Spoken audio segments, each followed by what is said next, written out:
Salut à tous, Kellyr pour bestkicker.com et la suite de notre série Humanity Lag. Donc aujourd'hui l'épisode numéro 5 avec une session review sur deux tables. À gauche une de 2,4$, à droite une de 3,6$. Donc c'est une session que j'ai jouée sur fulltilt.com.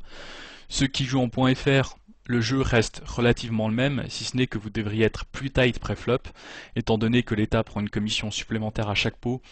Ça va être beaucoup plus compliqué de rendre profitable des mains marginales. Donc les situations limites pré-flop que vous allez voir dans cette vidéo, évitez-les simplement si vous jouez en .fr.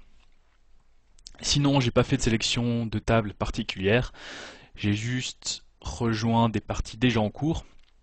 Malgré tout, on verra que les parties restent très très bonnes. Et c'est une session que j'ai jouée il y a 3 semaines, un mois, donc je me rappelle plus vraiment de ce qui s'est passé. On va regarder ça ensemble. Donc on va démarrer tout de suite. Juste récapituler l'action sur la table de droite. Donc Marmelade Boy a relancé depuis le cutoff. Flying Fish qui a une note jaune. Donc ça veut dire que c'est un mauvais joueur. J'ai dû le voir limper, call, faire des trucs un peu bizarres post-flop. Donc il call et je suis très heureux de défendre avec mon 8-6 assorti en big blind. Ici je vais défendre probablement toutes mes cartes assorties. Quoique on pourrait jeter des mains comme 7-2 assorti, 8-2 assorti, en particulier si on joue sur les salles.fr. Mais là, étant donné qu'il y a Flying Fish, très mauvais joueur, à ma droite, et Marmelade Boy qui a lui une note verte, ça veut dire qu'il n'est pas très bon non plus, d'après ce que j'ai vu.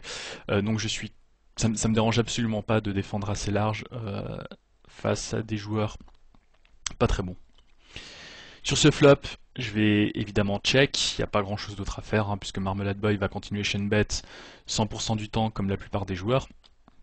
Et je décide de check raise, tout simplement pour value, et pourquoi pas de slow play, parce que si je check call, je laisse l'initiative à Marmelade Boy, et j'ai pas du tout la certitude qu'il va continuer à barrel sur la turn. Et comme on est 3 à la base, le pot devient quand même assez gros, et laisser une carte gratuite dans cette situation, c'est vraiment un désastre pour moi.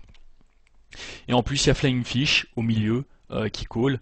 Et là aussi, j'ai pas du tout la certitude qu'il va continuer à payer sur la turn. Il pourrait très bien check call flop, check fold turn. Donc voilà, je mets l'argent dans le pot le plus vite possible. En plus, on a une double paire, donc si je me fais 3 bêtes, j'ai aucun problème pour cap.